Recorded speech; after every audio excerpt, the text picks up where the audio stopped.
Welcome to the City of Maricopa's City Council meeting. We're glad you're here because your voice matters. If you'd like to speak tonight, please start by filling out a speaker card at the council chamber's entrance and turning it in to the city clerk before the meeting begins. On that card, you can let us know if you want to speak on a planned agenda item or during the general call to the public. Please keep in mind that all comments are limited to 3 minutes or less, depending on the number of people requesting to speak. Personal attacks and political speeches or threats are inappropriate in this forum and will be grounds for ending a speaker's time at the podium, at the discretion of the mayor. We also ask that audience members refrain from applauding or showing disapproval of comments shared by fellow community members, as every person who addresses council has the right to speak and not be intimidated. It's important to note that due to Arizona's open meeting law, council members cannot respond or take action on topics not listed on the agenda. But your comments will be heard and entered into the public record. Can't stick around for the full meeting? You can always catch the replay on Facebook or YouTube, where this meeting is currently being live streamed. Want more details about tonight's agenda items? Scan the QR code on your screen or visit www.maricopa-az.gov/agenda. Thank you for joining us and getting involved. As a final reminder, please silence your cell phones and electronic devices. The City Council meeting will begin shortly.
Thank you. Thank you all for being here today. I am calling the regular City Council meeting, January 20th, 2026, to order. And I'd like to first invite up Pastor Luke Panter from Grace Fellowship Church to say our invocation, and then followed by Pledge of Allegiance from Councilmember Marsh. Please rise if you're able. Thank you, Madam Mayor and City Council, for inviting me to come and lead us in prayer. So if you would like to, go ahead and bow with me. Father in heaven, we thank you, God, for your grace over us today, over this chamber, over our City Council. And Father, we pray that the proceedings today, Father, would be uplifting, Lord, to one another and to you. God, we thank you for the impact and the legacy that we celebrate this week of Dr. Martin Luther King. Father, for the unity and peace that he struggled for and many continue to struggle for. Father, we pray that you would continue to unite us as a community and as a nation. Father, I pray that, Father, that knowing your omnipotence, your omniscience, Father, and your love for us, God, that every part of business that's conducted here today, Father, would be honoring to you, and Father, would be in efforts to maintain and continue to build up our community in a way that would be honoring to you. Father, we pray that our community would continue to be a place where, Father, that the marginalized and the weak and the poor and the suffering would be lifted up, supported by their neighbors. Father, so give us the tools, give us the strength, God, to be the people that you've designed, that you've created us to be. Father, be with our law enforcement, first responders, those who serve as our guardians, and Father, who uphold the laws that we elect people to create. Father, help us as we support them. Father, continue to lead people with vision, Father, into those places of service and into our government. We give you thanks, and we ask that you superintend this meeting in Christ's name. Amen.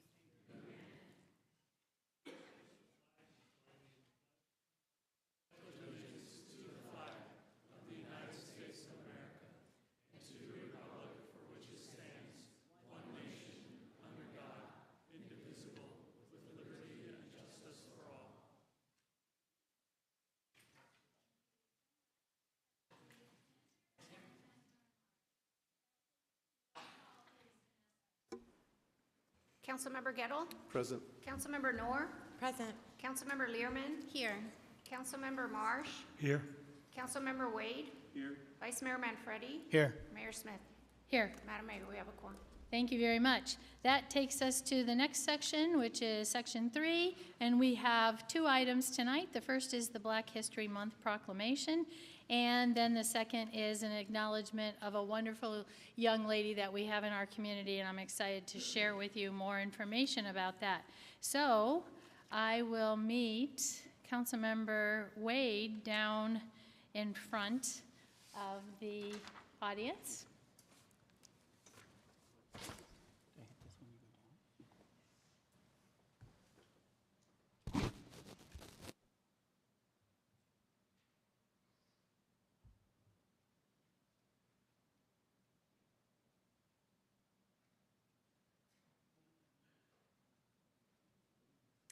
So many of you here were aware that we had a wonderful, wonderful hour of opportunity to celebrate Dr. Martin Luther King.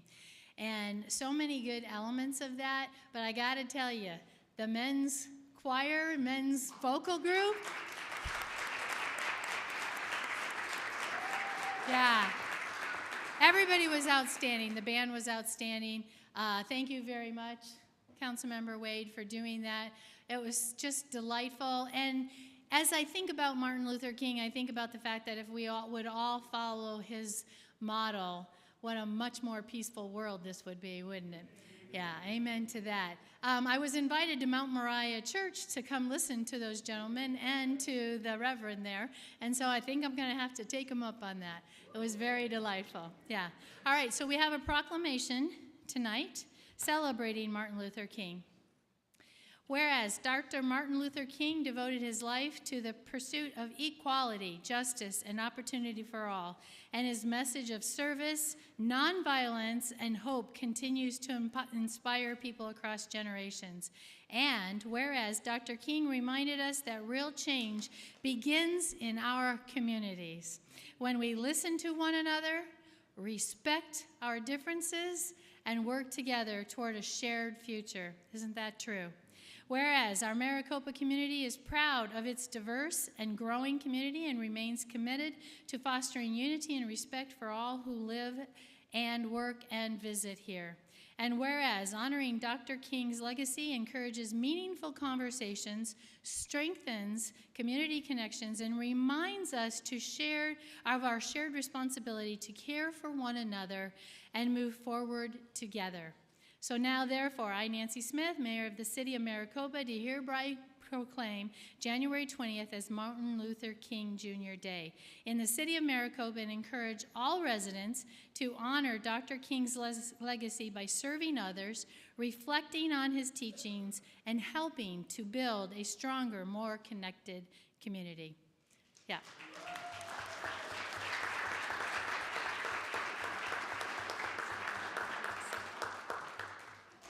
I kind of said what I had to say out in the earlier section, but one thing I do want to make sure that we are very clear on, when it came time to do this, when it came time to do the proclamation, there was no pushback from the City of Maricopa. And I think that's important to know. We have our differences. We have our desire to do things different sometimes. But when it comes down to it, we get to business is taking care of the community. That's why we do what we do. Thank you.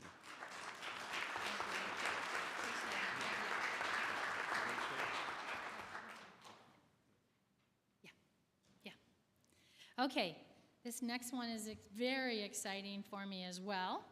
So, a local Maricopa youth is making a meaningful impact in our city. And I'm reading this because I don't want to miss a thing. I want you all to understand this. At the county and state levels, she has served on the Governor's Youth Commission and the Arizona State Board of Education Student Advisory Panel, where she amplifies the voice of youth, ensuring they play a central role in shaping public policy.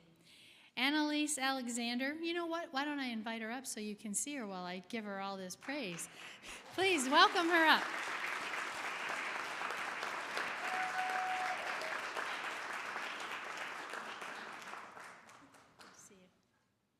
Annalise Alexander was selected from countless nominations statewide to receive the Inspired Youth Leadership Award at the 22nd Annual Governor's Volunteer Service Recognition Ceremony. And she's ours, Maricopa. She's a Maricopa resident. We're so proud of her. Annalise was recognized for her unwavering commitment to service and dedication to amplifying youth voices. As the first youth volunteer for the Televerity Foundation, she co-chaired, listen to this, their backpack program and supported traditional housing. This is a young person, like traditional housing initiatives that help families break the cycles of poverty and incarceration. Amazing stuff. Locally, Annalise has dedicated hundreds of volunteer hours to the Maricopa Little League and the Cares for Horses Foundation.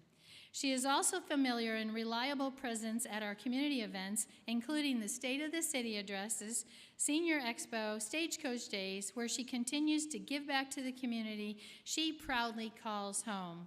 She has an award with her tonight, so let's give her a huge round of applause.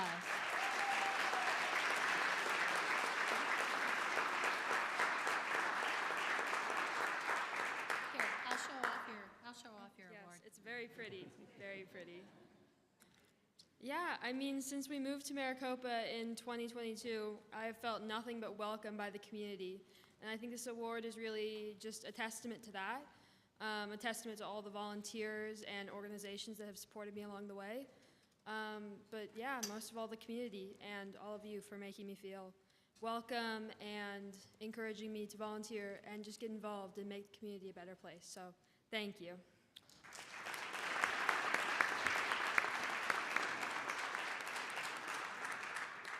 And we have this for you. Oh, beautiful. Yeah. Thank you. a beautiful certificate for her.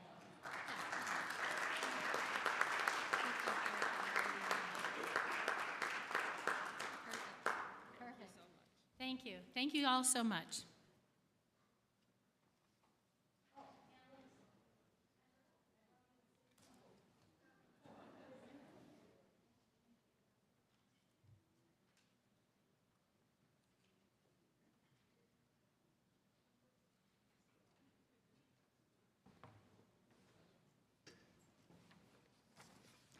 All right, that takes us to the report from the mayor and council. Council, who would like to start tonight? Councilmember Marsh. So our last city council meeting was December 2nd last year, 7 weeks ago. Did you miss us? On December 8th, I participated in a Founders Memorial Task Force meeting with the mayor and others, like the guy on my left. And we met with our federal lobbyists from Nexus Consulting, and we had a lot to talk about. On the 9th, I participated in the Pinal County Water Augmentation Authority Board of Directors and City Manager Monthly Update in the afternoon, and he had a lot to update too. On December 18th, I called a drainage meeting with staff and mayor to explore the watershed of the Santa Cruz River and how it could impact us in the future. On the 12th of January, I participated in the Pinal Partnership Water Resources Committee, and that was much of the same people as on the Pinal County Water Augmentation Authority Board. On the 14th, we had another Founders Memorial Task Force meeting where we finalized most of the designs and so forth. You'll hear more about this in the future. On the 17th, last Saturday, we hosted with the Senior Advisory Committee the Senior Info Expo. And much appreciation goes to Travis, Brenda, Chance, Kelly, the Junior Air Force ROTC, and the Senior Advisory Committee, all the other volunteers who made this annual event a rocking success. And it was exciting for those of you who didn't make it. Come next year, you're getting older. And that's about it. Thanks. Thank you very much, Councilmember Marsh. Councilmember Gettle. Thank you, Madam Mayor. I appreciate the time. This month, I'll echo Councilmember Marsh's sentiments. Has been a very busy month. It's almost, we can count ourselves lucky we didn't have council meetings to be able to fit everything else in. But, I know. 2 or 3 of the events I'd like to call to your attention to. On December 4th, in attendance also with Madam Mayor and the first gentleman was attending as well, along with my wife. We had the opportunity to witness the Fire Recruit Academy graduation, where several of our new recruits for our fire department graduated and were welcomed into the family here of the Maricopa Fire and Medical. And I just wanted to express just our gratitude for them to be willing to sign up for such a difficult job, to be able to come and to protect our community.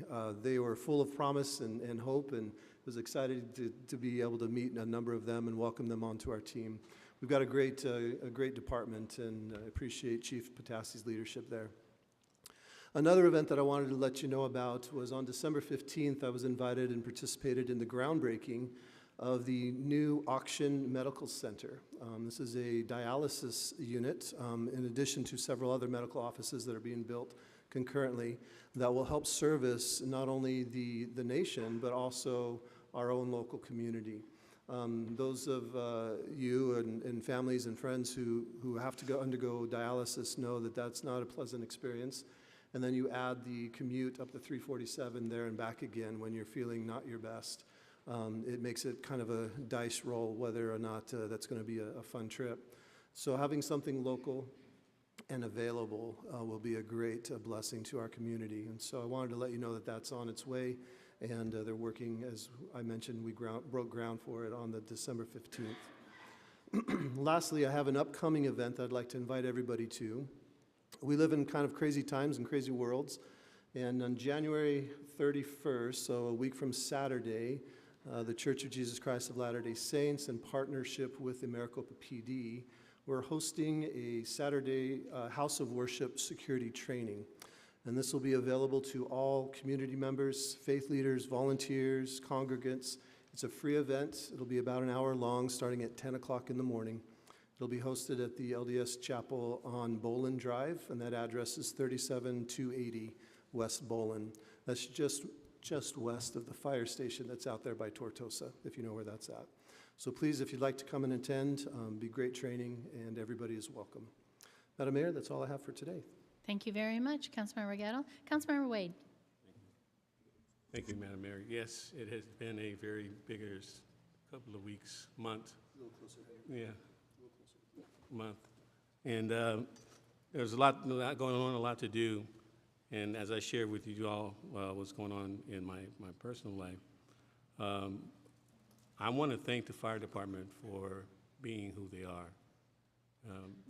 You know, sometimes when you're in a position of respect, I guess, is the word, I come up with a better word for it, people tend to shy away from taking care of you because they don't want to be impacted by a mistake.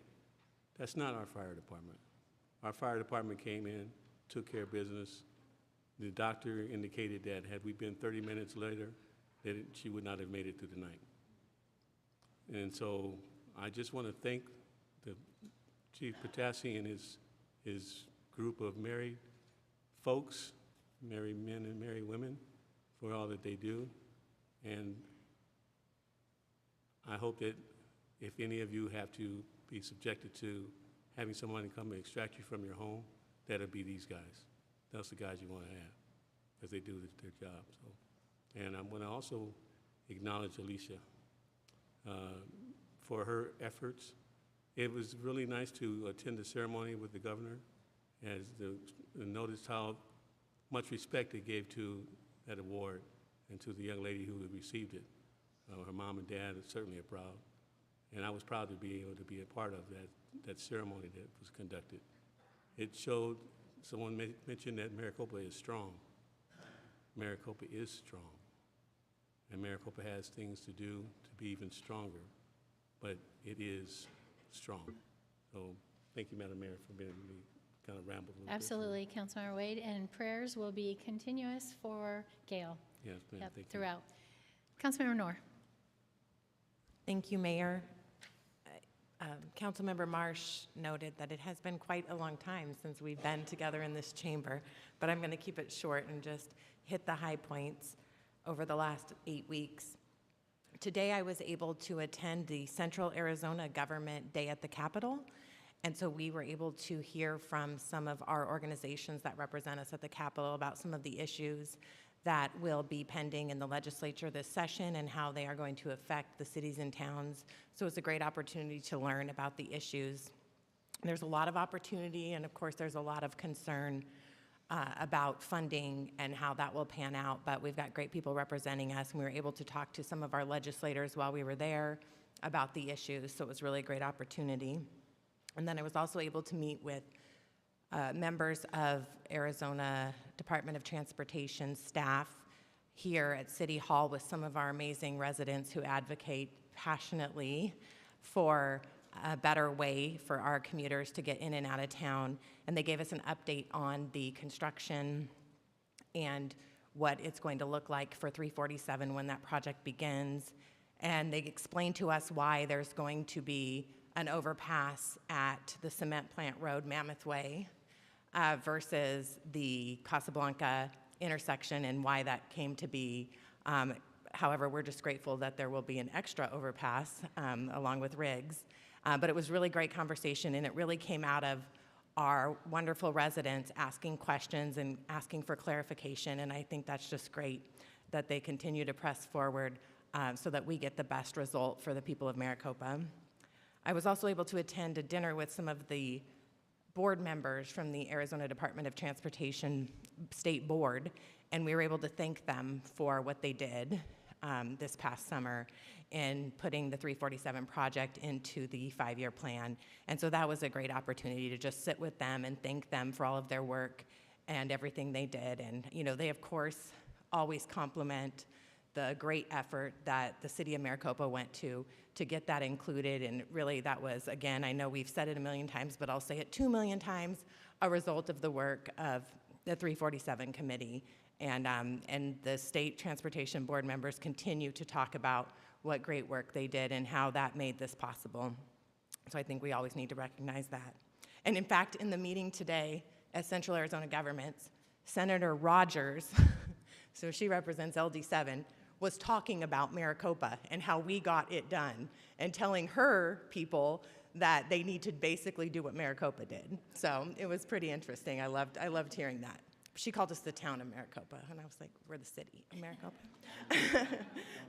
I was also able to attend the police awards, and that was incredible. It was incredible to hear the stories of our police officers and what they do for this community. And sometimes we see the headlines and we see some of the big things that take place, right? We'll read that in the paper or online in Maricopa.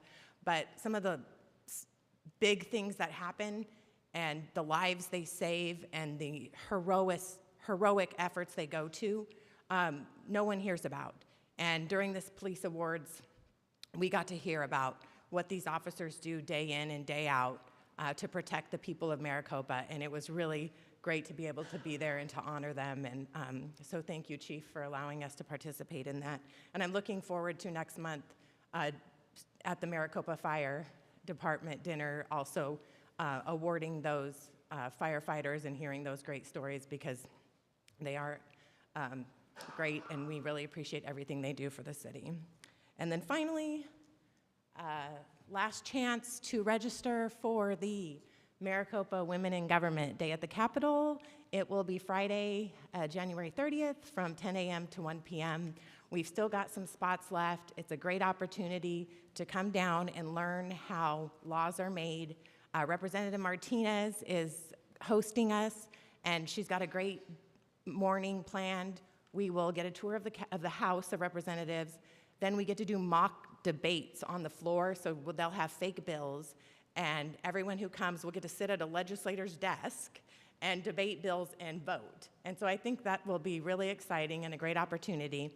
And then that will be followed by lunch and a presentation on water and transportation issues. So if you would like to join in, we've still got some spots left. Just email me at my city email, which is available online. Or you can come talk to me after the meeting. And that's all I have. Thanks. Thank you, Councilmember Nora. Councilmember Lehrman. Thank you, Mayor. I just want to note that as I look out, the crowd is amazing tonight. It looks so full, but I think there's a special beauty because you were serenaded over by the men's choir, and I can just see it on your face. You all just look so beautiful tonight, so thank you so much for being here. I want to thank you all for participating in the community food drive. We got over a ton of food, so thank you so much. It was really successful. It was for Maricopa, and it was partly due to the government shutdown, and we had a 30% increase in attendance at the food bank. So you really made a difference, and thank you so much for that. And I want to thank Kevin Keone Okuma for his efforts with the farmers market. They've moved from Central Arizona College every other Sunday to Lowe's now every single Sunday. So every Sunday from 9 to 2, you can go to Lowe's and see the farmers market. It's a great event, so hopefully you guys will participate out there. And I'm so appreciative for his passion and the way he's serving our community in that way. I also wanted to thank you for expressing your opinion so strongly about the water rate increase. I received 30 emails in about 2 days, and I really appreciate that. I appreciate you, whatever topic it is. It doesn't need to be that topic, it could be any topic. But anytime the community takes the time to email and call, it really helps us to obviously know what is important to you and for you to use your voice. So I just want to thank you for that, and I ask that you continue to do that. I read every single email and try and respond very quickly, so thank you very much. I want to recognize that Maricopa has lost 2 amazing women leaders in our community just in the last couple weeks. Joan Kozar and Elizabeth Howell. They were both leaders in our community and served our community with their whole heart. They loved Maricopa, and some of the things they did was serve our senior community, Joan even served on the Open Arms Vocational Living Center, helping us with that organization. Elizabeth did the shredding event, and we could go on and on. Joan also helped with the food pantry, making sure our seniors are fed in Maricopa, and the list goes on. I actually met Elizabeth at the school district because she taught there for many years, and I remember her coming on our campus. And so these women have poured their hearts into our community, and it was a huge loss for Maricopa. I just want to honor them. The police award ceremony was very emotional, very impressive. I had not dry eyes. It was just so, there was so much pride, so much pride. I just want to thank our police officers and our chief for serving our community, again, in such heroic ways that we don't always hear about. And so I'm so proud of them. And then lastly, I just want to recognize our Maricopa Police Cadets, the Explorers Program. They just participated in a competition in Chandler. I think they go every year with compete against 40 other teams from around the nation. And this year we took first place in the axe throw, second place in tactical team relay, and third place in pistol shoot and decision shoot. So I'm really proud of our cadets.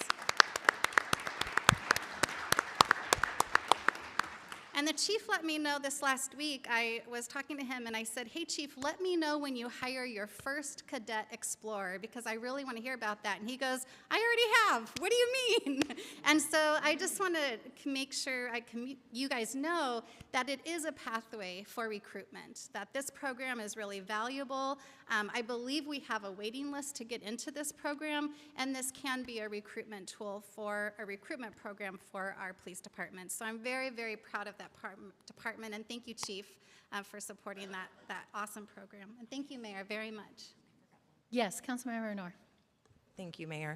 I also wanted to note that Friday, January 30th is a big day, so you can go to Maricopa Women Day at the Capitol during the day, and then that night you can attend the police versus fire flag football game, and that is at Leading Edge, correct? Yeah, at Leading Edge Academy, and that, if you went to the basketball game, it was pretty exciting, but you can attend the flag football game, and it's a charity event to raise funds for our police and fire departments here in Maricopa, so I encourage everyone to come out and check that event out. Thank you very much, and thank you, Councilmember Lehrman. Vice Mayor Manfredi. Everybody was talking so much, my phone turned off. Hold on, I had everything on here, my notes. January 8th was a great day, and it's a great day because it's a day where Maricopa Wells Middle School Future happened. I don't know if you guys have ever been to this, but please sign up, judge, and help and volunteer. Go to the schools and help them build the cities. They need mentors. They need all that stuff. It's through the school district they have it, and Maricopa Wells Middle School does very well on statewide competition as well as national competition, but they do it also at Desert Winds. So every other year I go to one of them and judge. So on January 8th, I was at Maricopa Wells Middle School judging it, and you go from, I think it's fifth grade. I think it was fifth grade up until seventh grade or whatever it is, maybe 6, 7, I don't know. And believe it, I heard it so many times that day, it drove me crazy. But anyway, what they do is they build a city 100 years from now, and they look at how they can impact multiple things. This one is, this year was food waste and how to bring food from farm to table, and it was really cool. It was a great day, a great evening. But you see these kids, and from the first year they do it to the last year they do it, the growth you see is so amazing. So I love that thing. So anyway, that was on January 8th. On January 12th, we had a meeting for ADOT where, and just to give more background on it, the month prior, we spoke at an ADOT meeting, and we talked a little bit, and some of our residents brought up the overpass situation at Riggs and Cement Plant, not Riggs, I'm sorry, Casablanca cement plant. So ADOT made the offer to come down to the city of Maricopa, and they sent their project team, 3 people from ADOT, came down and had a full discussion with our members of our community, as well as a couple of us council members, and the mayor was there and some staff, and really went over a lot of stuff. And you came away, if you didn't come away from that meeting feeling really good about the situation that's going to be happening over the next 3 years or so on 347, I don't know. But that was a pretty good meeting that we had. And then on January 15th, it was the 15th, we had a state transportation board meeting. A dinner with the State Transportation Board at Apex. I pulled up to Apex, and there was this car going in circles, smoke going all over. They were doing, I forgot what that's called. Burnouts. And then out of that car comes the mayor. I'm just saying. And then the next day, we got to come to the city council chambers, and it was so great that ADOT chose the city of Maricopa to have their state transportation board meeting as the first board meeting of 2026. Yeah. Because they were here, and they wouldn't say it, but it was a victory lap. It was the ability to come here and just bask in the happiness of the city, in that the 347 is fully funded and the work that's going to get started, and it's going to be a great couple of years, as I said. So that was on Friday. This past Saturday, we had this really cool program that happens in the city of Maricopa, and I want to thank staff for putting it together and putting everything together, as well as the different committees. But it was a senior expo, and it was an ability to just seniors get information that they needed. It was almost as good as when Peg used to do it for us and put it together. She did a great job when it was at Copper Sky. And it was just a full day and a great day, an event where seniors can get so much information. And I never seen seniors run as fast as when that door opened and there was free tax prep from AARP. They wanted to know where that was, and they were straight to it. It was hilarious. It was fun. So that was the Senior Expo. Today, as Councilmember Noor mentioned, we attended the CAG, SIMPO, and NACOG 30th annual Legislative Day. Now, this is a day where different organizations within the state of Arizona get together and talk about legislative issues. The cool part about it is every year that I've been there, and I think it's been, how long have I been here? 12 years, I guess, on 11. Council? 11 years on council. Every year that I've gone to it, TJ Shope is there. And TJ is our state senator. And TJ shows up and takes the questions. And he eats the Mexican food that they serve us because he likes that, right? But they serve us lunch, and he sits there and he takes the questions.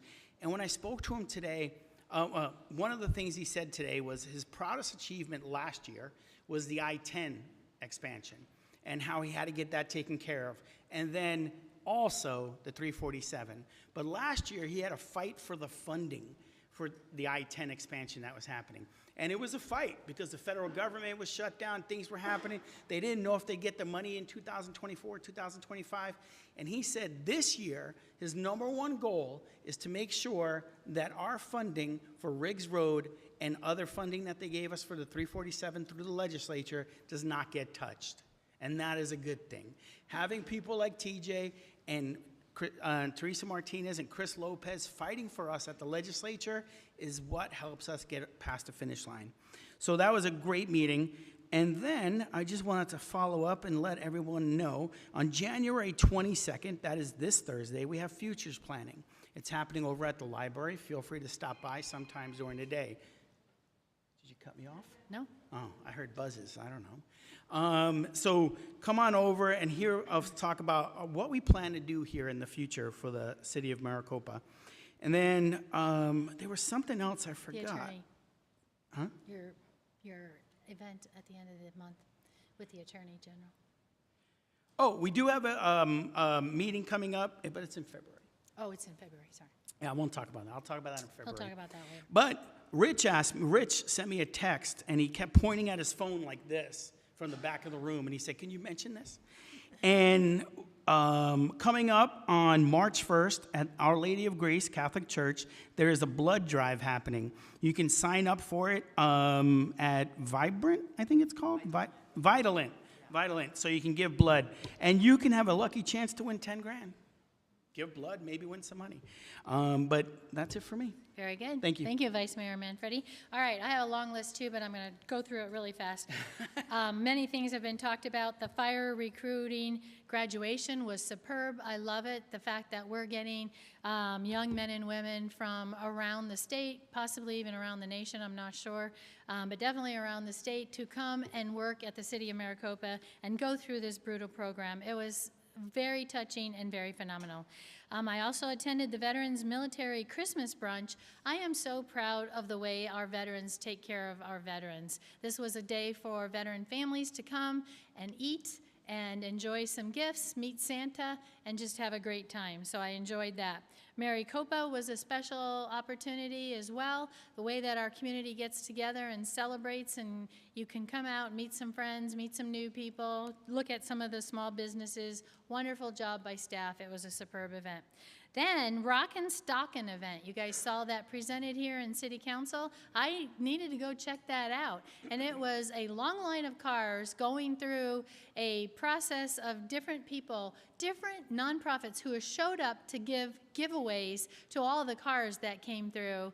And people were delighted, they were tickled, they got some food, and they had a great time. So the Rockin' Stockin' event was wonderful.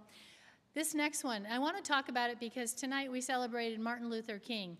Over the holidays, I went to the menorah lighting event. If you don't know, and I'm going to talk about one other event here just in a minute.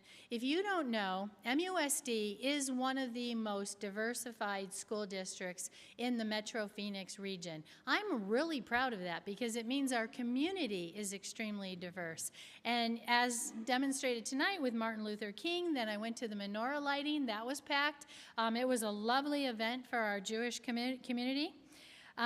And then I'll talk about the third one here in a second. The Police Department Service Awards, so touching, so impressive. The way they sacrificed their lives in many cases is just impressive. They even honored one resident who put his life in danger as well. Very impressive what our community is willing to do.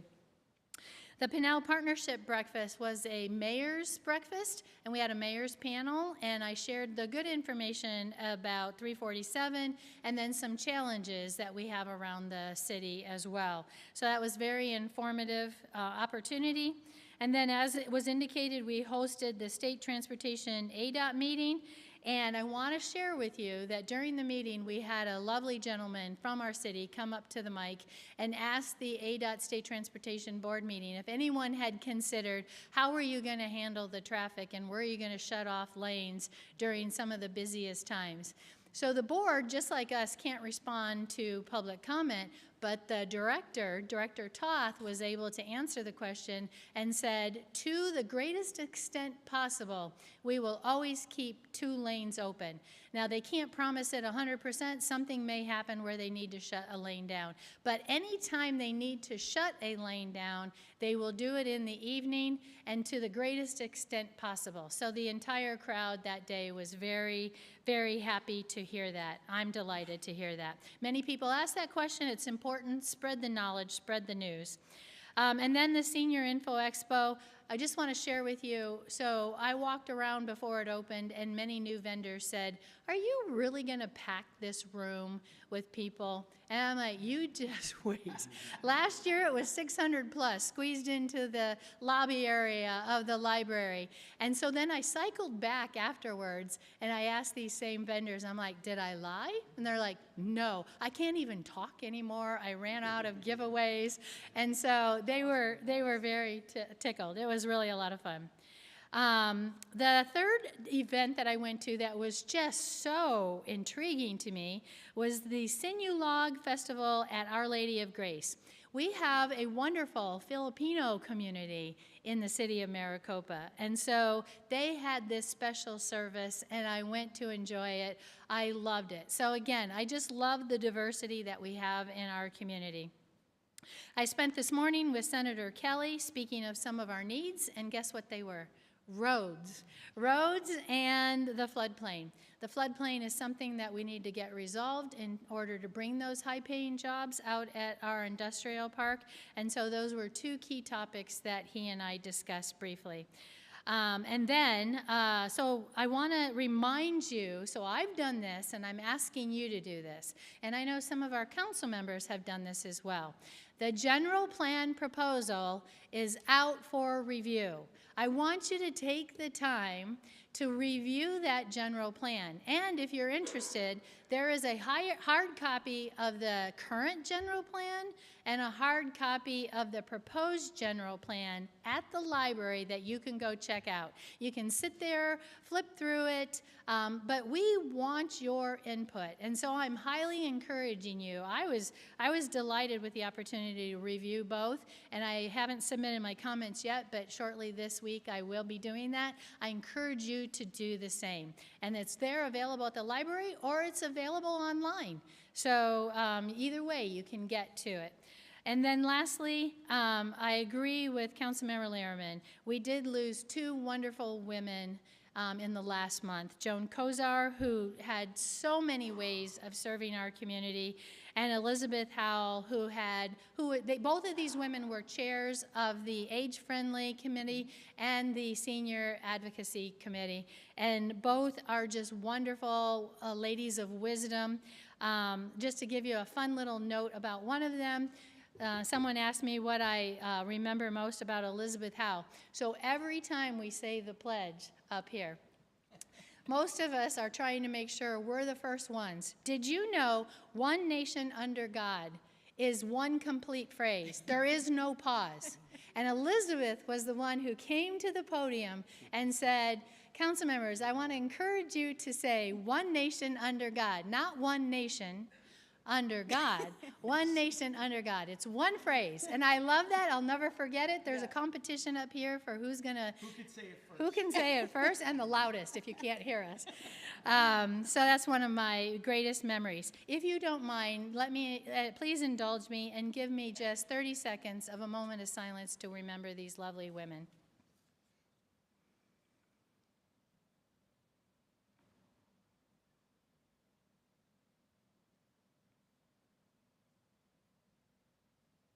Thank you so very much. That ends our mayor and council report, and that takes us to the report from the city manager. Thank you, Madam Mayor, members of the council. Quick little report today. We'll go ahead and start reemphasizing something that Councilmember Lehrman already mentioned, but she did provide me a certificate. And so this is a copy of the certificate for the Maricopa food drive. So just it's one of those things that means a lot. When our community comes together, we can move mountains and move a ton of food, or more than a ton of food. So literally a ton. Literally a ton, yeah, more than. So just a great opportunity for us to celebrate our community coming together. Next slide, please. Want to hit a little bit on our permit growth and what that means for our community and how things have changed over the last few years.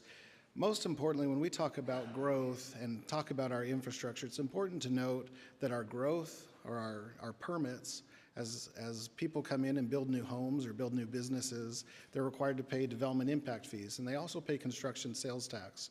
So what does that look like in terms of our growth? So in 2025, the year that just completed, we had 600 single-family homes permitted. We had 649 other types of units, whether that's apartments or build-to-rent homes. So a total of about 1,250. When you look at the development impact fee component, we collected about $9 million in development impact fees. And when you look at the construction sales tax, we collected about $14 million.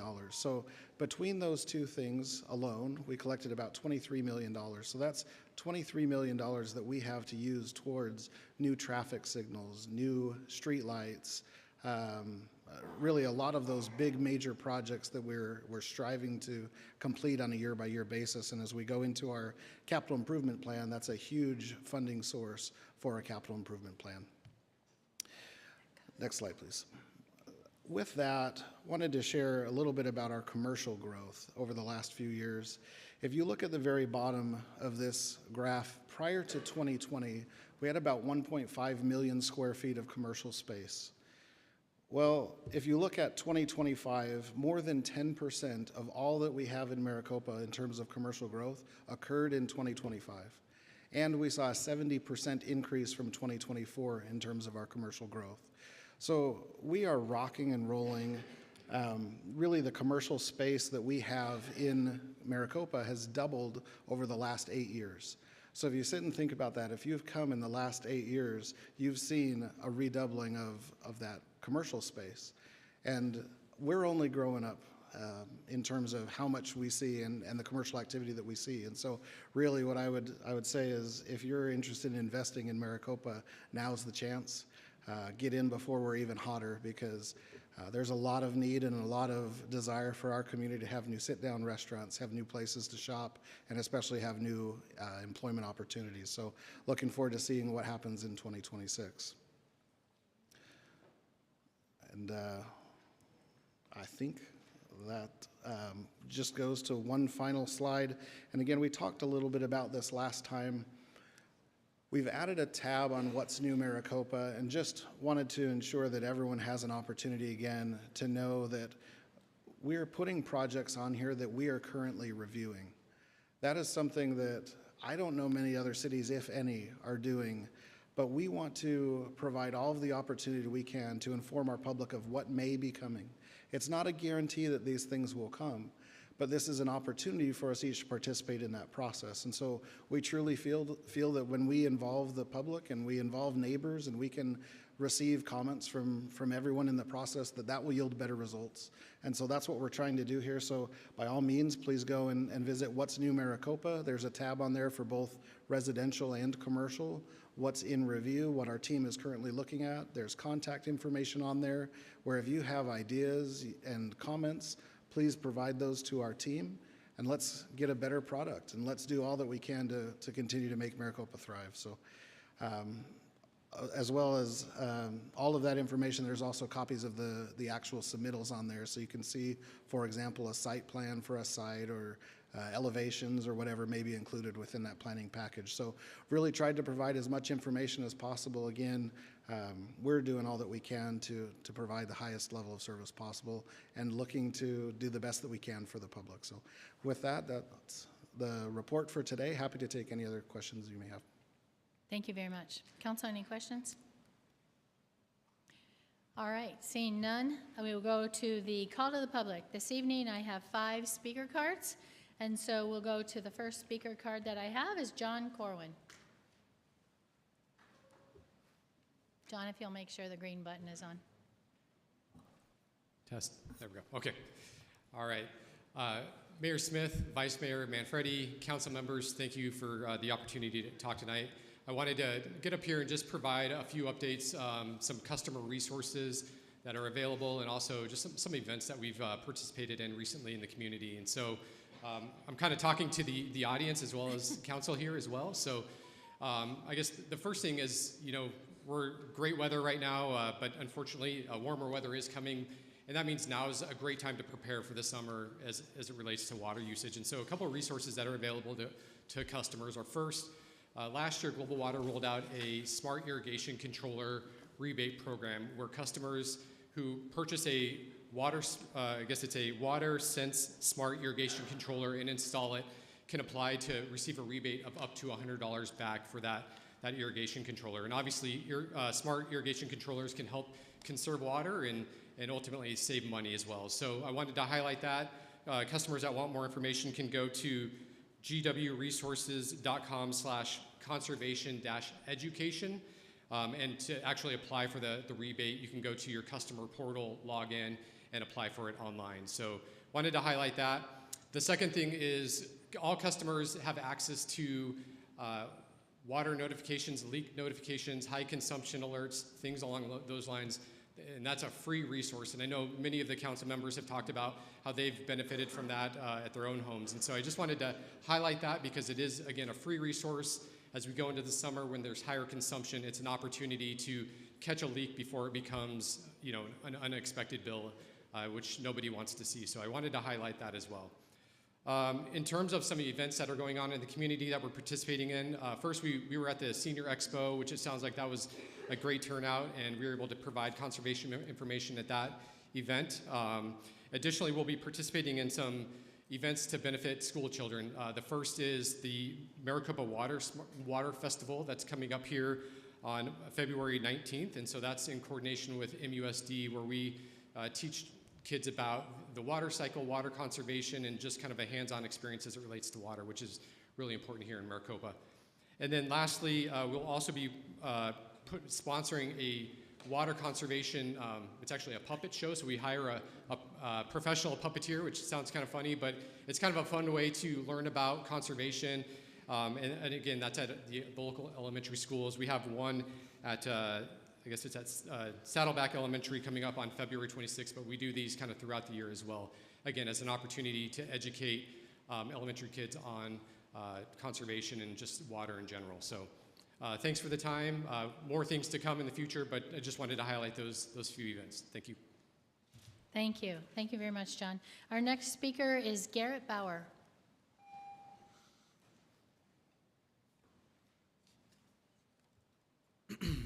Hello, everyone. My name is Garrett. I just wanted to introduce myself, allow you guys to see my face. I currently reside in Chandler, but I'm a part of Living Word Maricopa. I believe you've been there, Mayor, but it's a pleasure to be here, and I'm thankful for the time that I have to express myself. So currently what I do is I work two jobs. I'm a knockout fitness instructor. I also am a business developer for 123 Compliant Logistics up in Phoenix. I go to school at Grand Canyon University. I have a coffee business that I try to run on the side. I'm a youth leader, an outreach leader, and the coffee guy at church. So that's what I do. I just wanted to express, kind of what my plans were for what I wanted to do in the city, since I just got appointed to be an outreach leader. And I would really love to just come and love on the community, bless people anywhere I can, and be with the city of Maricopa and all their events that they hold, and just get to really bless people and enjoy life, encouraging messages, whatever it may be. The church would like to hold or host an event once a year, and whether that being like a cool car show or a festival or something like that, I would love to know the licensing or the permits needed to do something like that. But yeah, that's pretty much who I am and what I intend to do in this beautiful city. I tend to move out here too as well. So yeah, I appreciate the time. Thank you very much. Very good. Garrett, it's nice to meet you. I was going to ask you, hey, what does it take to get you to move out here? No, I'm just teasing. I'll wait till after you're done with school. Okay, our next speaker is Judith Zaymont.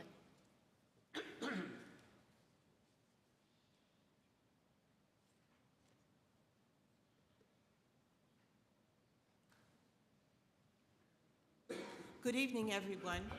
I'm one of 4 arts professionals who volunteer our services as co-directors of Maricopa Arts Council, an independent nonprofit whose rubric is empowering the arts in our city.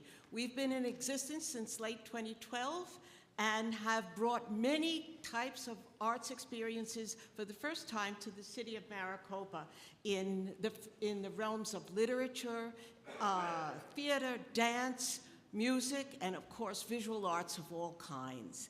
I'm here tonight to talk about a particular MAC event that's moving into its 14th year of offering our free lecture series presented this year jointly with the library, Inside the Creative Mind. The series already began on January 10th with a young author who specializes in creating books that meet the needs of middle grades readers. And we have 2 wonderful presenters in February, on February 7th and February 28th, who include a bagpiper extraordinaire who's also a stained glass master and a skilled and very sought after artisan in wood. But I'm here tonight to talk in particular about our upcoming lecture this Saturday. These lectures are free. They're on Saturdays at the library, Saturday afternoons at 3 p.m. at the library. Everybody is welcome. This year, we expanded our purview to go beyond the arts, pure and simple, into creativity in life at large. And so it is a great honor this Saturday to present one of Maricopa's most esteemed and very active and productive citizens who has held leadership positions galore in the city, including many terms on the city council, a term as vice mayor, and currently leader of Maricopa Night Market and Maricopa Seniors. She's president of Maricopa Seniors, Peg Chapados. Peg, would you please stand up?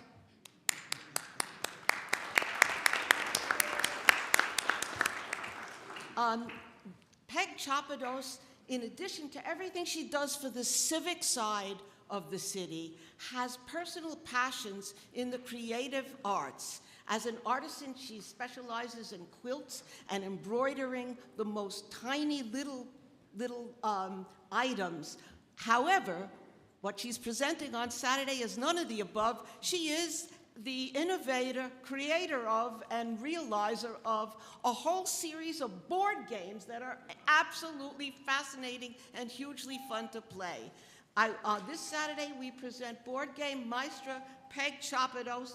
Everyone is invited, and Maricopa Arts Council is extremely grateful for all the support it has received from many city council members. Thank you, thank you, thank you. Thank you, From Judith. Maricopa Community Foundation and from some private individuals in the city. This enables us to do our good work. Come on Saturday, let's have fun and play some games.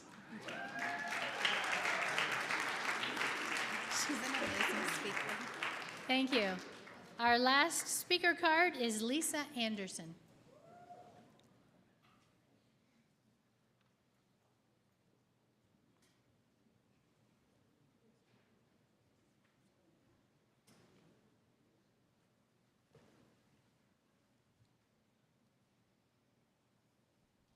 Hi, I'm back. I just want to say thank you real quick. I know. Okay. I just want to say thank you, Mayor Nancy. It meant a lot to me that you and your husband came to Rockin' the Stocking. That Our pleasure. Henry and Gail, there were so many people that came and supported, and that meant a lot to us. It made us feel like we were not invisible. So thank you for that. I am here today actually to talk about a women's conference that we've been holding for 12 years. But this year, there's something special happening. Our Saturday session, so the conference is Girl Yes. Some of you may know what it is. We've sold out for the last 3 years, and it's been really great. It's being held at Central Arizona College right here in Maricopa, and it's February 20th and 21st. On the 21st, which is that Saturday, we are having a Tree of Life luncheon, which includes highlighting entrepreneurs in the city of Maricopa businesses. We have 8 speakers that are coming. We have CEOs, people from ASU, Encora, and Surety. Just, it's going to be a loaded session. It's going to be long, but it's going to be good. And we're also offering or having a Tree of Life luncheon, which is, of course, a salad bar, but a salad bar with some protein because my husband won't come, and we ain't serving no meat. Okay, so, so that is that. You can find us on Facebook. We do have a Girl Yes to Life at eventbrite.com that you can get your tickets. But I want to say this city is growing so rapidly, and we know that there are people in their homes that want to start businesses because they're trying to stay afloat. They're trying to do whatever they need to do to get done what they need to get done, and we want to be a support to them. I know we're a church, we understand that, but we know we can serve more than just the people that come in those doors, and we intend to do it this year. So normally it's for women only, but this year we've opened it up to men. I know they're happy about that. Who doesn't want to be in a room full of women? I understand that, especially actually amazing women. And this year, and I'm happy that I get to say this to you, I'm not sure, I don't want you to feel pressured to be there, but this year our Golden Girl Award is going to you, Mayor Nancy Smith. Oh my because goodness. we know it takes a superhuman to get that 347 done. And so we are grateful to you for that. We also have, so we've had past winners like Gail. Gail's one of our winners. We have what's called the Sparkle Award, and we award young women 13 to 17 who have started businesses, are doing something, leadership something in the city. We give them their kudos, okay? And we also do it for women, just, you know, if you're 18 to 55, same thing. But there's giveaways, there's all kinds of prizes. It's good. We hold special honor for our seniors, our seasoned. I'm in that category now.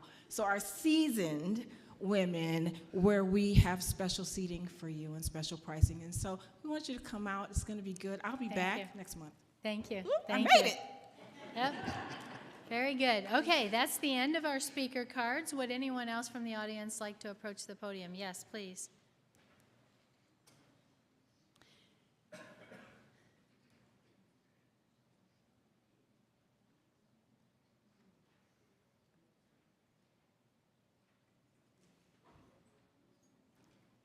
State your name.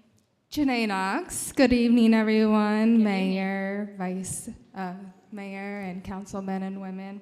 On behalf of Maricopa Lifestyle Magazine, I'd like to invite you all to the Maricopa Desert Music and Arts Festival on Friday, March 6th and Saturday, March 7th at the Maricopa High School. And just please contact myself or Crystal Ojan for more information or for tickets for that. That's all I needed to say. Oh, short and sweet. I love it. Thank you very much. All right, would anyone else? Yes, Peg. Well, you still have to say your name.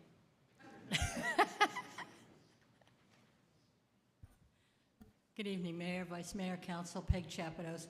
Wow, what a great place to follow. And I don't know if it's because you were gone for 8 weeks, but this has been a great council meeting. Lots of fun, lots of good stuff.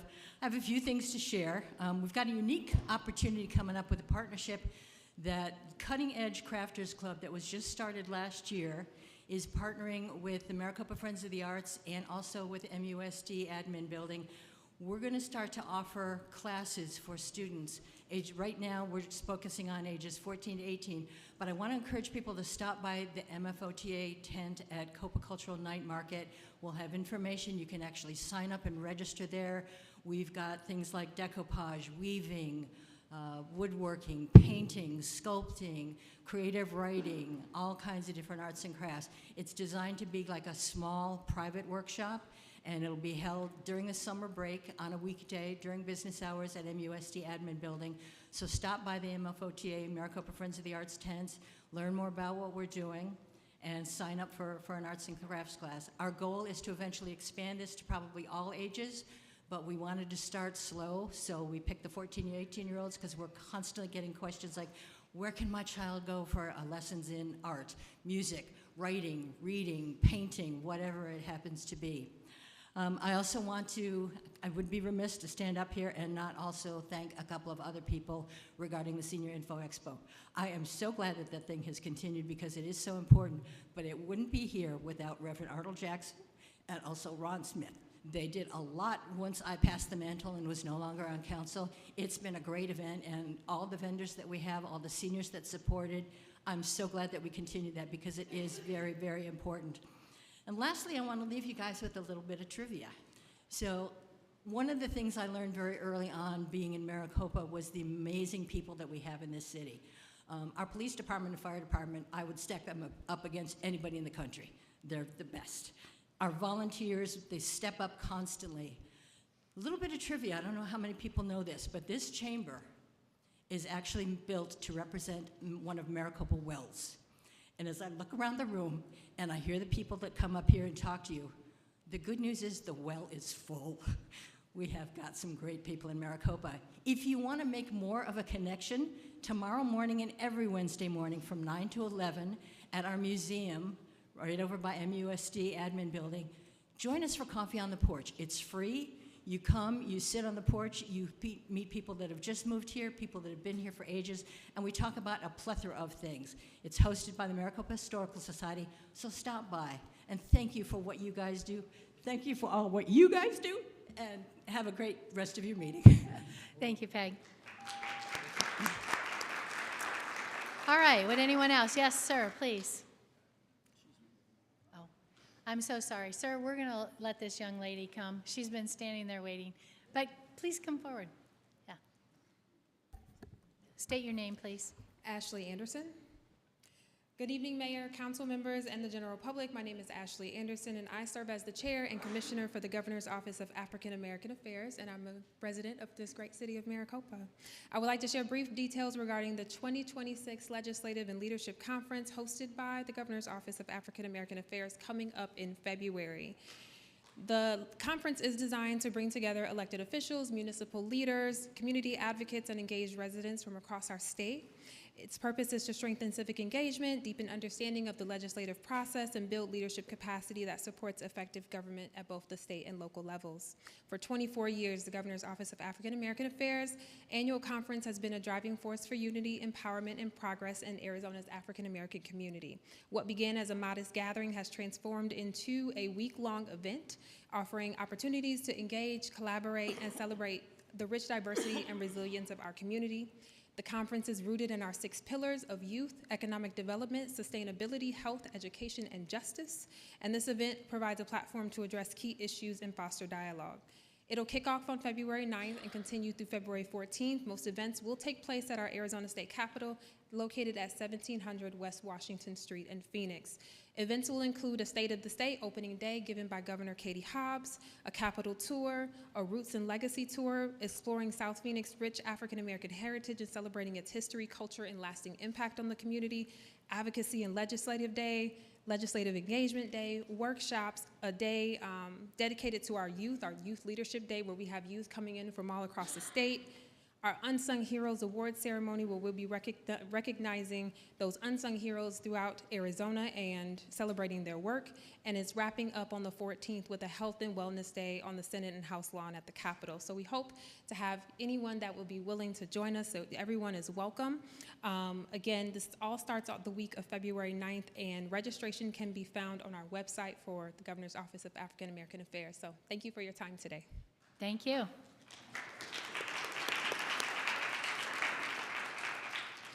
Hi, please state your names. All right, so my name is Joseph Harvey. I'm the school counselor at Leading Edge. Tamara Washington, assistant principal at Leading Edge. And you already mentioned it, January 30th, we're gonna do fire versus police. Last year, police won basketball. This year, it's up again.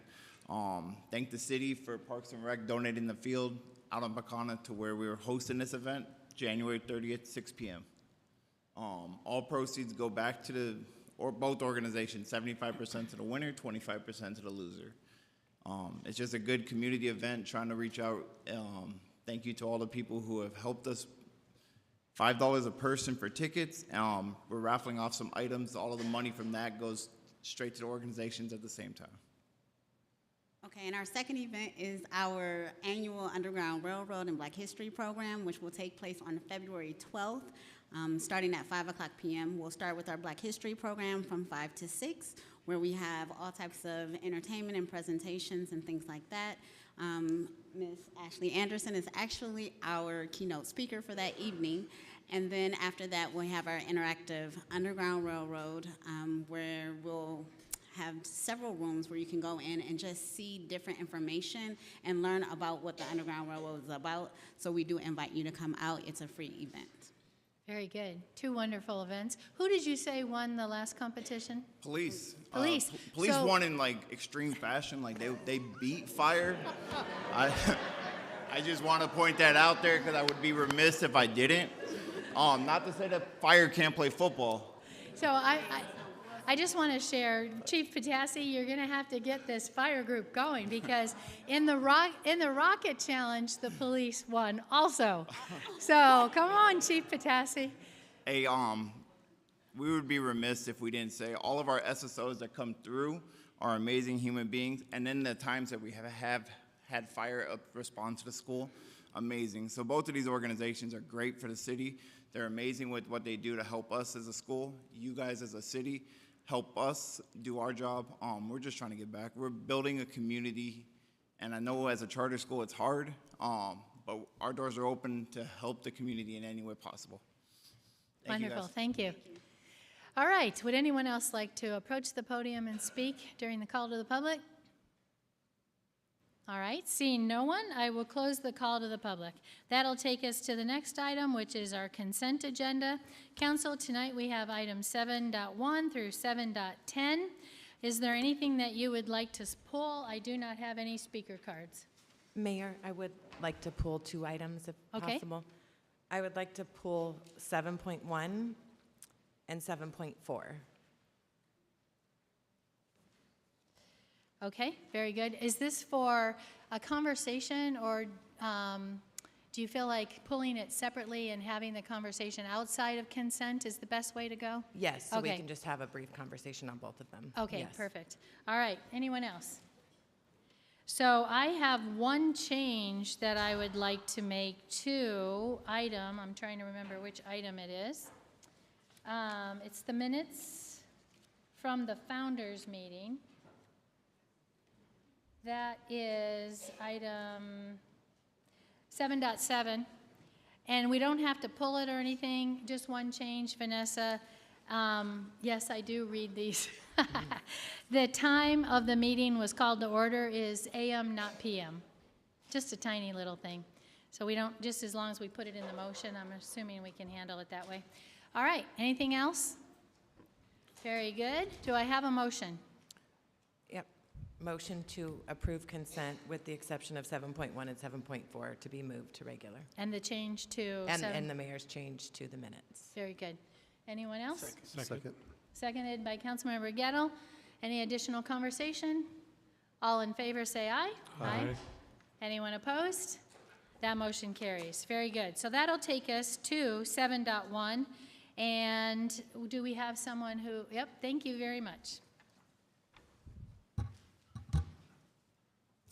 Mayor, council members, Rudy Lopez, Development Services Director. Sure, thank you, Rudy. And I apologize, Rudy. Normally I would give you this question before, but this all just happened right before. And I just wanted to make sure that with the adoption of this new code, which you did a great job on, thank you, and the explanation was fantastic, that will Development Services get something out to the developers, the builders, those folks on how this will be implemented, and if there's a grace period for implementation, and then things like if they were approved before this was adopted, are they grandfathered in?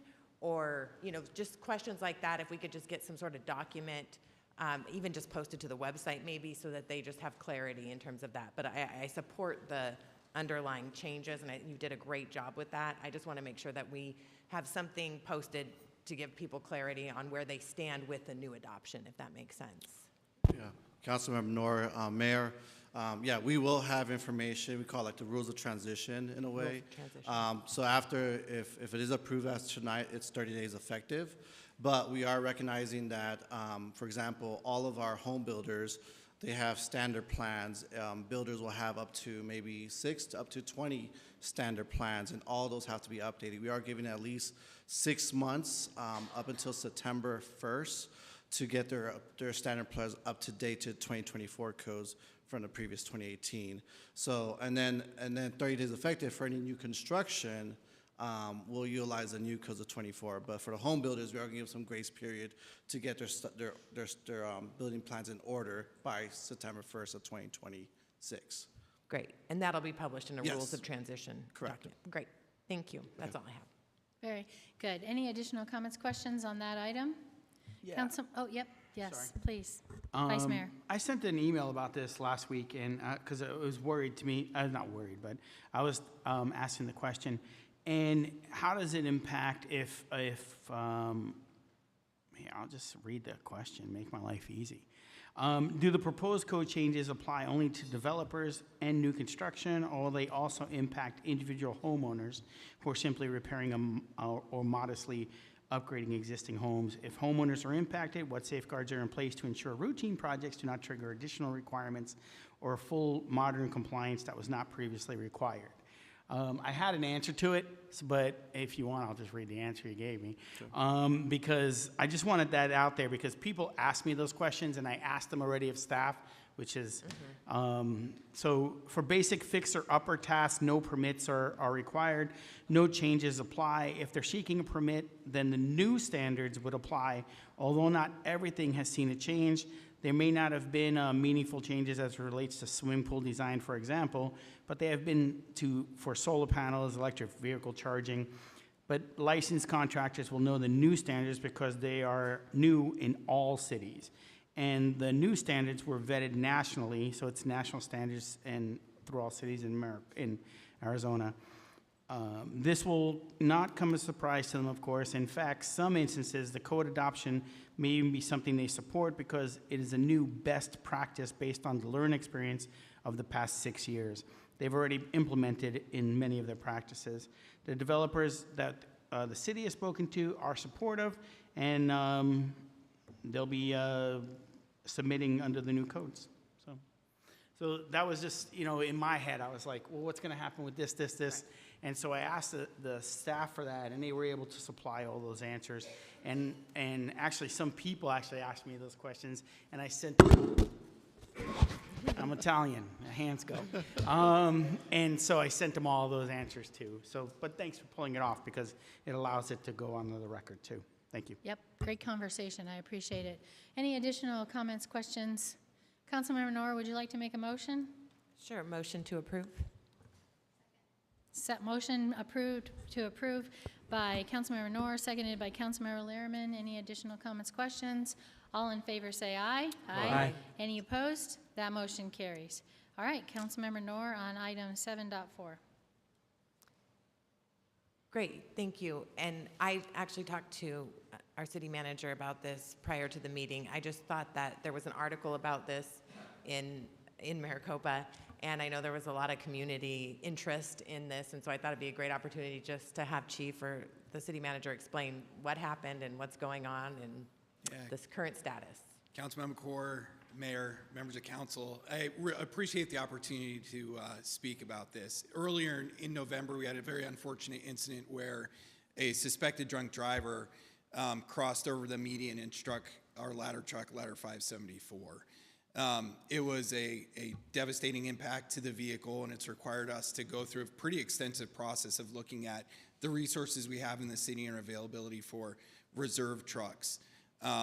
First and foremost, I applaud the members of the Maricopa Fire Department. Engineer Claudio Rodriguez was behind the wheel at the time, and when I was notified of the incident, I would imagine going up to the scene and seeing a ladder truck on its side, which is a typical of a side impact. Engineer Rodriguez saved his crew and also saved the lives of that suspected impaired driver. He's one of our emergency vehicle operator evade course instructors, and within a heartbeat, all of that training went to the incident. The other thing is, even though the firefighters were involved in the incident, the first thing they did was immediately kind of take a deep breath and go render care to the driver, which is incredibly difficult, especially under the circumstances. When the side that was impacted, the firefighter's door flew open during that impact. That same firefighter was the first one to respond to the driver to ensure that the driver was okay and was willing to render aid in case aid was needed at that time. 2 firefighters were transported to the hospital. I was with them at the hospital most of the night. They were treated at exceptional care, released with minor injuries, and have since made a full recovery, no lost time there. The crew's doing really well, and again, I'm incredibly proud of the men and women that we have working for this department. We train for all these circumstances, and we never want to get those calls or never want to be involved in those scenarios, but their training and their background paid off in exceptional fashion. As for the vehicle itself, Ladder 574 encouraged tremendous amount of damage on the left side of that vehicle. The team working behind it, again, this isn't just a fire department issue, it's the team with risk management and fleet and the executive team. We came together pretty much that evening to start thinking about what's the long-term impacts of this. We currently now only have 1 ladder truck in service. That's a circumstance that keeps the fire chief up at night. Ladder 574 was our second ladder company, and now we're in a situation where we only have one in-service ladder company. Working with the vendor that we've ordered our last few trucks on, we were able to get awareness that this fire truck that we're hopefully going to pursue purchasing tonight became available because the fire department that ordered it backed out. Traditionally, if we ordered a fire truck, and a ladder truck especially, we're looking at a minimum of about a 3-year delivery time. The prices are through the roof. The delivery times are extended. Representatives from the fire service and the manufacturing organizations have actually testified in the halls of Congress about these delays. We were able to potentially acquire this truck because the fire department in Texas backed out of the sale. Vendor notified us immediately, working with city manager, bidder, and the executive team. We are capitalizing on an opportunity to get a brand new fire truck in 9 months, which is remarkable. It does impact our CIP plan a little bit, so we're juggling through that and looking at our 5 to 10 year vehicle CIP replacement, but sometimes it's better to be lucky than good. And in this circumstance, it was a devastating accident for our apparatus and our reserve fleet. However, we're able to, if approved tonight, we'll be able to take delivery on this vehicle in September and be back up to standard. So then the question is, what do we do in the meantime? One of the benefits of working in the automatic gauge system is that we will always have a ladder truck coming. Unfortunately, if our truck is out of service, then that's going to be a 30 or 40-minute delay. However, we will always have resources here. And if we hit dire straits, that's when we all come together as fire chiefs in the region to figure out how to make it work for our area. So I'm in constant contact with the fire chiefs in the area. We talked about this scenario at our last chiefs meeting, and so we're prepared for that as well. But again, it was a pretty horrendous call out to get as a fire chief, to have your personnel impacted by that. We really appreciated Ladder 574 when I was in service, but the damage is detrimental at this point. This is when we came together as a team to make the request to capitalize on this opportunity to get a new vehicle. All right. Any additional comments, questions for Chief Patassi? Just a brief one, if I may, Mayor. Mm-hmm. Chief Patassi, I don't know if you recall, when were we notified that this truck was available? Was it weeks ago, days ago, roughly? So it was, I would say it was right before the winter break. So it was in early December. Okay. So the accident happened in early November, and then we were notified this truck became available. I would say in early December. I don't have the exact date off. No, then that's fine.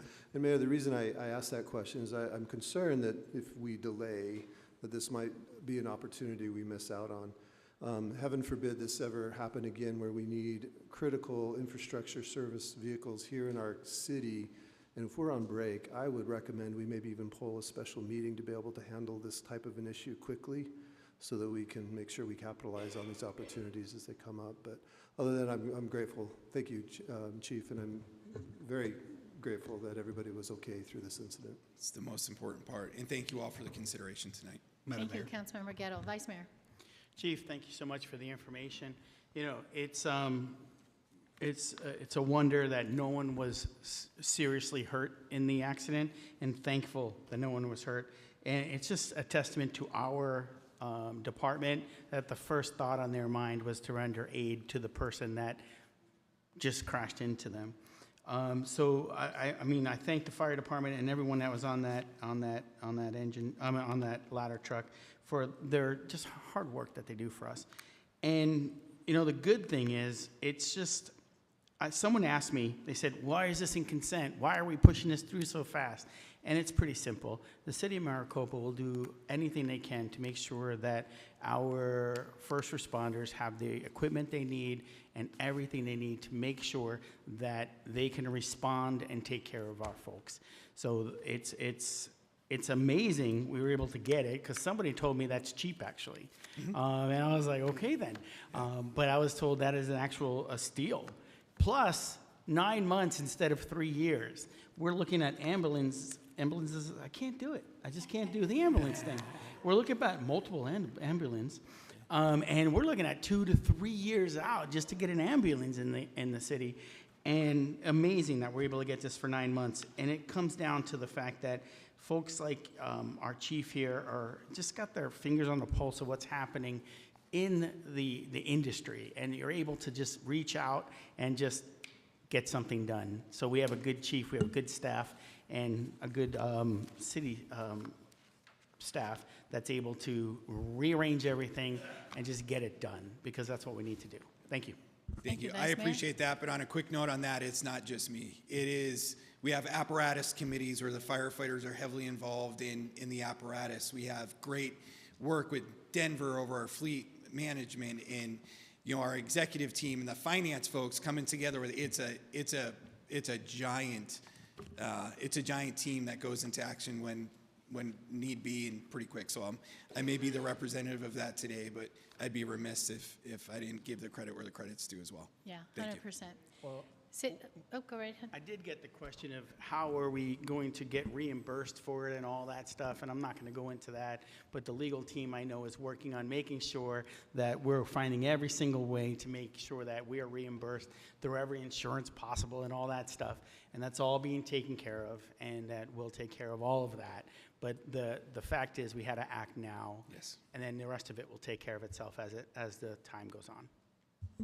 Thank you, Vice Mayor. City Manager.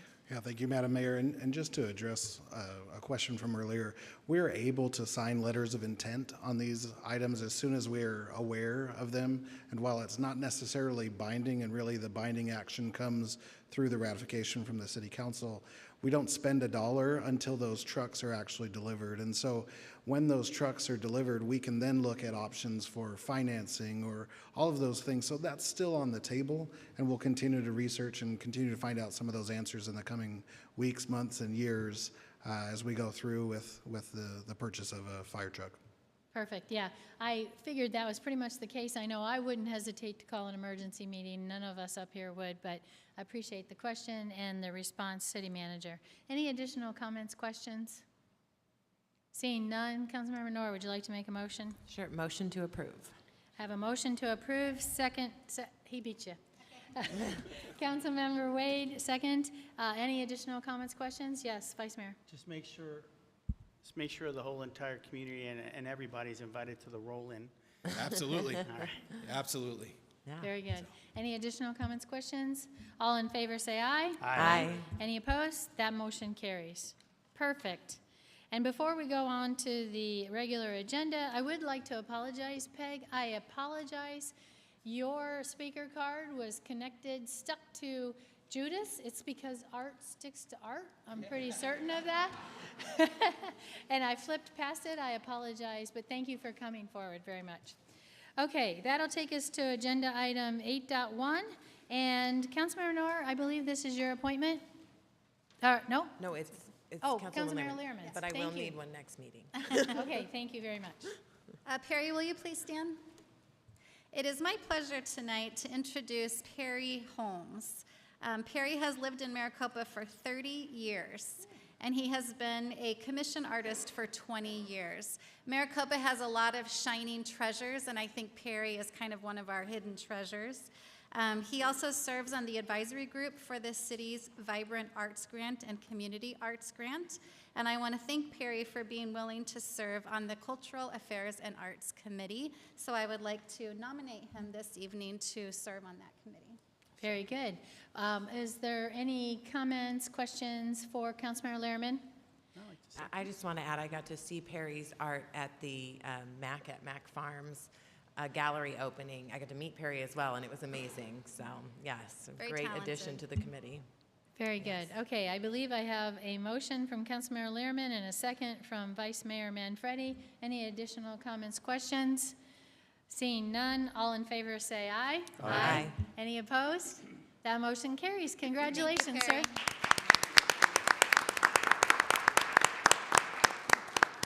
All right, that'll take us to item 8.2, which is legislative platform, and Katie will be our presenter.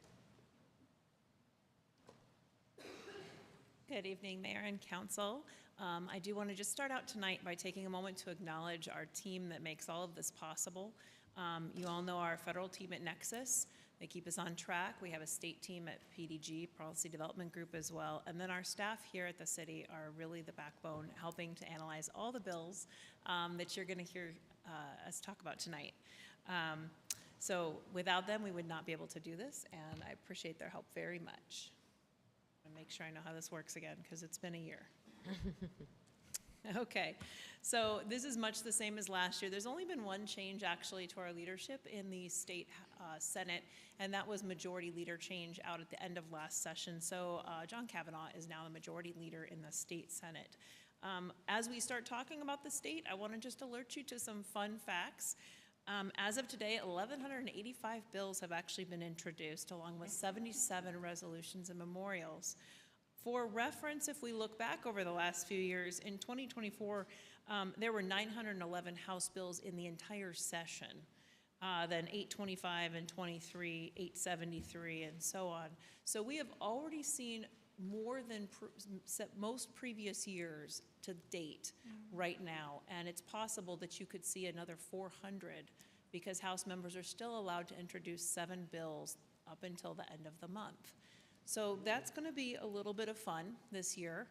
We're working through all those bills. I will say that so far I'm a little bit surprised at the number of new bills, and that is taking a little bit longer to work through. We're seeing some new stuff that we haven't seen before. It's always fun. I'm a legislative nerd and I love seeing all of it. But it's going to take us a little bit longer to get through some of that in the beginning of the session. The other big thing that we're going to be talking about this session is obviously the budget. We did see the first unveiling of the governor's budget plan last Friday, and subsequently JLBC presented their legislative baseline approach today. That conversation will continue throughout the remainder of session. And what we're seeing right now is that the initial numbers that have come back are actually pretty positive. We are doing okay right now, but with the okay means there's a lot of opportunity to talk about what they would like to spend. And so this will be an ongoing negotiation between the executive and the legislature for the foreseeable future during the session. The one thing I do want to point out is that so far, we are not hearing interest in taking back any of the money that has been appropriated on the 347 by the legislature. To date, that is a lot of money. It's $102 million, I think, right now, and a significant portion of that is on that RIGS TI. So we're very positive at this point that everybody seems to want to keep that money there. We will continue to be vigilant about that as we go through the session, though. Things can change right up until they sine die, and we do not want that to change. Federal logistics, really not a whole lot of changes from last year. We do have a few vacancies still in the House of Representatives that they're working through. The one thing I want to point out here, we just got some really great news today from Nexus, that the minibus appropriations bill that was introduced today includes our ambulance ask. So that's over $800,000 that will be included right now in that bill, and we are hopefully going to see that bill get signed into law by the end of this month. Additionally, the language that we've been asking for on self-administration, which would allow, for example, the city to be its own project manager and do our own project delivery if we are awarded money from the federal government for a transportation project, for example, that language is also in that minibus. And we will also be continuing to seek that language permanently in the Surface Transportation Reauthorization Bill this year as well. We think it's a great policy, and we're really excited that our senators and representatives are seeing that as well. So very fun times. We still have a ways to go to get that through the end, but I thought that was some really fun news, and we're very excited and thankful for that. As we talk about our legislative platform, I just want to remind you that this is basically the direction that you give to staff on your behalf in terms of how you would like us to act in the legislative policymaking space. What we are looking for is broad statements, essentially, about what your goals and objectives are. And this does not preclude us from bringing these items back to you if something changes or if something new comes up. And there could be something that could come up that we would say, you know, I think we want to get a little bit more direction from council, and we would bring that back to you for consideration. This platform is going to look a lot like your last year's platform because it pretty much is the same platform. We have really tried to streamline this to the point that it really hits on the key issues that we face at the legislature and really encourages that same trajectory in our policy making. So obviously, we're going to oppose anything that's going to take away local control, whether that's in finance or governance. And we're going to support things that promote and strengthen local control. Areas where this will come up this year, we know there will be some food tax legislation again this year. This will be a prime example under that revenue and finance section. And under governance, when we start talking about zoning and pushes from the legislature to restrict your ability to make zoning decisions, especially when it comes to housing. Moving forward, we have quality services. We're going to encourage the legislature to provide economic development incentives and support legislation enhancing public safety. And we're going to continue to support legislation that advances infrastructure projects and their timely delivery. And we will, of course, oppose anything that takes that away. And that will extend to any work that we do on the budget this year as well, if there's any effort in that space. I promise. On the federal side, we're looking at a lot of the same concepts. We really want to support transportation infrastructure funding. And again, we want to look for those streamlining efforts to make project delivery more efficient for our taxpayers. We're really seeing some great things in that space right now with some of this language coming forward, and we look forward to potentially taking advantage of that in the future. And council members, I would be happy to answer any questions you might have. Thank you, Katie. Council members, what questions, comments do you have? Councilmember Noor? Sure, thanks, Mayor. She's moving the mic closer. Yeah. So. I just thank you, Katie, for that great presentation. I just want to say that I think it's phenomenal that the self-administration was included in that legislation. When I went with the mayor to DC last year, that's what we talked to all of our federal delegation about. And they all seemed really open to it. And so, but you never know with the federal government if something's going to get done or not. But that's really exciting because that would really help for folks to understand that will help us to get things done faster. Because right now we have to wait on ADOT, and ADOT has a lot going on. And they have other projects and other communities that also have projects, and they have a limited staff.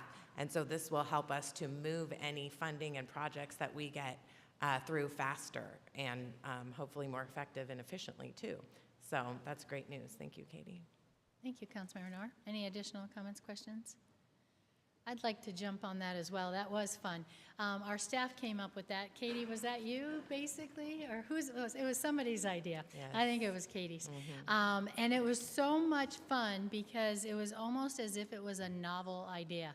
They're like, whoa, I've been looking for something like this. And to see it come to fruition is very, very exciting. It came from the city of Maricopa, so pretty fun. Katie, I did want to comment to you and to City Council and to our guest tonight that in the Senator Kelly briefing this morning, he did talk about the appropriations bill, and he agreed entirely with you that it looks like it's going to be approved. And we're excited about that also because we have items that hopefully are going to be in that appropriations bill. So that was exciting to hear. All right, any additional comments, questions? Yes, Councilmember Lehrman. Katie, can you expand a little bit more on your comment about possibly losing some local control regarding housing? Sure.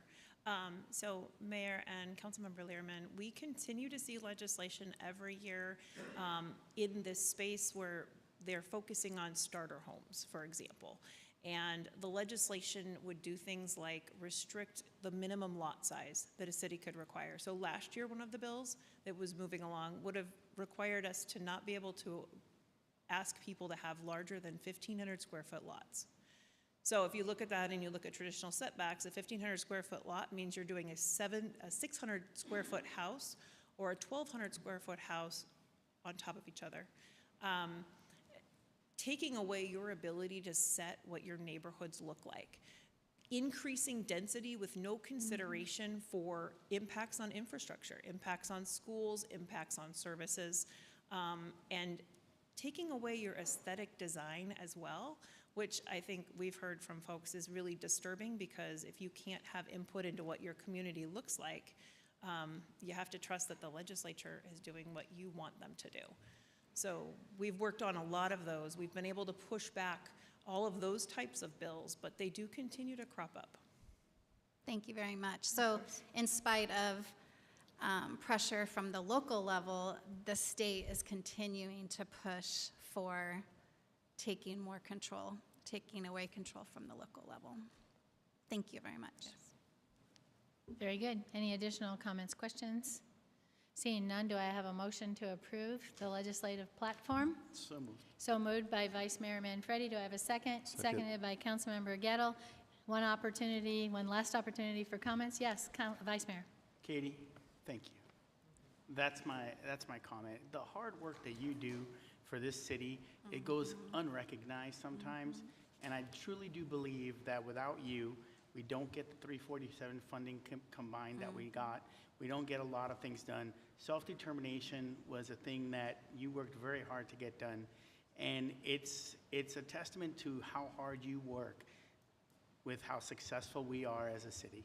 Thank you. Yes. We embarrass her all the time. We embarrass a lot of our staff all the time by congratulating. Yes. All right, so seeing no additional comments, do I have a motion to approve? We did. I did that. Sorry, I got so excited about celebrating people. I love to celebrate people. So I have a motion and a second. All in favor say aye. Aye. Any opposed?